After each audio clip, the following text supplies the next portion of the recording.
बिस्मिल्लाहिर्रहमानिर्रहीम। अस्सलाम वालेकुम नाज़रीन। अक्टूबर का स्टार्ट है और बहुत ही अहम फसल सरसों के जो है ना लगाने का टाइम चल रहा है।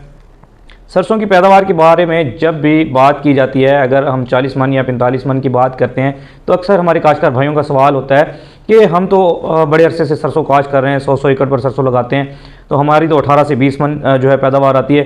चंद काश्तकार होते हैं जो कहते हैं जी हमारी 25 से 30 मन मुश्किल पैदावार आती है। हम सारे अवामिल करते हैं, खादें भी डालते हैं, भरपूर खादों का इस्तेमाल करते हैं, उसके बावजूद हमारी पैदावार 30 से 35 मन से ऊपर नहीं गई। तो आप किस तरह कहते हैं जी 40 मन या 45 मन जो है ना इसकी पैदावार आती है। तो आज की इस वीडियो में हम आपको वो तरीका बताएंगे जिससे आप कम बीज का इस्तेमाल करके सरसों राया से ही 40 मन से भी ज़्यादा पैदावार हासिल कर सकते हैं। और ये उन काश्तकारों के लिए है जो रिवायती तरीके से हट के जदीद फार्मिंग की तरफ आ रहे हैं। तो अगर अभी तक आपने हमारा चैनल सब्सक्राइब नहीं किया तो हमारा चैनल सब्सक्राइब कर दें, साथ में बेल आइकन को दबा दें ताकि जितनी भी फसलों के बारे में हम वीडियोस बनाएं वो आप तक बर वक्त पहुँचें।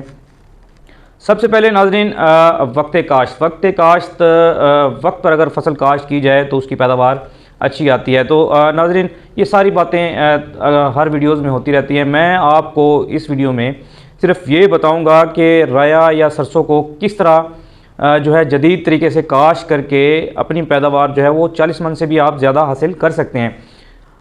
तो सिर्फ बातें नहीं करनी, अगर आपने काश्त करना है तो इसे इस साल कम जो है ना एरिया पर तजर्बा करके देख लें। आप अगर ज़्यादा जो है वसी पैमाने पर काश्त कर रहे हैं तो 5 से 10 एकड़ पर जो मैं तरीका बताने जा रहा हूं वो आप अप्लाई करके देख लें।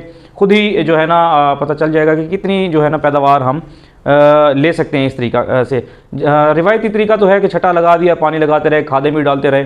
तो आपने देखा होगा कि जब पौधा 2 से 2.5 फुट के ऊपर जाके शाखें मारता है तो 2 से 2.5 फुट वाली जो जगह है वो ज़ाया हो जाती है। तो बेहतरीन तरीका काश ये है कि आपने कोशिश करनी है, मैं आपको साथ फर्टिलाइज़र प्लान भी बताऊंगा। जब आपने ज़मीन तैयार कर लेनी है तो इसकी 3 फुट का बेड बना लेना है। जब 3 फुट का बेड बना लें आप तो जो है अगर आपकी ज़मीन मीठी है तो कोशिश करें आपको 500 ग्राम बीज भी काफ़ी है।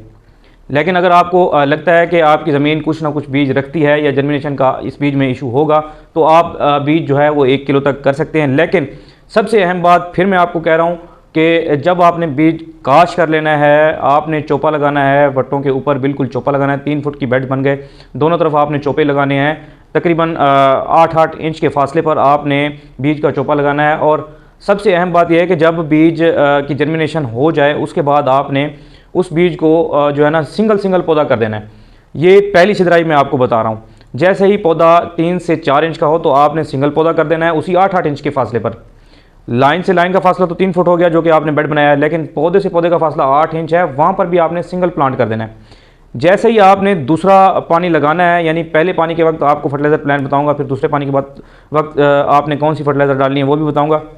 लेकिन दूसरे पानी लगाने से पहले आपने जब पौधा 3 से 4 पत्ते कर लेगा तो आपने 2 से 2.5 फुट पर जो है पौधे का फासला जो है ना पौधे से पौधे का फासला 2.5 फुट कर देना है। जैसे ही आप 2 से 2.5 फुट आप पौधे से पौधे का फासला करेंगे तो आप देखेंगे कि पौधा जो है ना शुरू से ही झाड़ बनाना शुरू कर देता है। उस पौधे से आप जो है फी पौधा कम से कम 800 ग्राम जो है वो सरसों या राया हासिल कर सकते हैं। इस लिहाज से आपके पौधों की तादाद जो है ना फी एकड़ बनेगी 55 से 5600 के लगभग पौधों की तादाद बनेगी। तो आप खुद अंदाज़ा लगा लें, अगर 800 ग्राम भी नहीं, 500 ग्राम भी नहीं, अगर आप 400 ग्राम भी फी पौधे से आप सरसों या राया हासिल कर लेते हैं तो अपनी पैदावार आप खुद ही कैलकुलेशन कर सकते हैं कितनी आएगी। इसके लिए बेहतरीन खादें क्या हैं देखें। अगर आपने अच्छी पैदावार लेनी है तो इस 55 से 5600 जो पौधों की तादाद है इसको खाद भी अच्छी देनी पड़ेगी। तो पहली जब आपने चोपा लगाना है उस वक्त आपने कोशिश करनी है कि ये पानी लगाकर भी चोपा लगा सकते हैं या चोपा लगाने के बाद भी आप पानी इसे लगा सकते हैं। जो पानी आपने लगाना है उसमें आपने खाद की पहली किस्त जो है ना वो आपने दे देनी है। तो पहली किस्त में आपने क्या करना है कि 1 बोरी DAP, 50 kilo magnesium sulphate, 10 kilo copper sulphate, 5 kilo boric acid और 1 बोरी यूरिया 20 किलो तेज़ाब के साथ आपने मिक्स करके वो फ्लड कर देनी है। उसके बाद आपने चोपा लगाना है। तो जैसे ही आप 2 बार छिदराई करने के बाद आपने जो है दूसरा पानी लगाना है तो उस वक्त आपने फिर 1 बोरी DAP, 50 किलो मैग्नीशियम सल्फेट और 1 बोरी यूरिया 20 किलो तेज़ाब के अंदर मिक्स करके आपने दोबारा फ्लड कर देनी है। उसके बाद जब आपका पौधा जो है वो फ्लावरिंग पे आएगा यानी फूल निकालेगा उस वक्त आपने सिर्फ अच्छी कंपनी का, किसी भी अच्छी कंपनी का पोटाश लेकर उसके ऊपर स्प्रे कर देना है। इंशाल्लाह आप जो है ना फी पौधा 400 से 500 ग्राम आराम से इंशाअल्लाह ताला आप राया हासिल कर सकते हैं, राया या सरसों आप हासिल कर सकते हैं। तो उम्मीद करता हूँ आपको मेरी आज की वीडियो पसंद आएगी।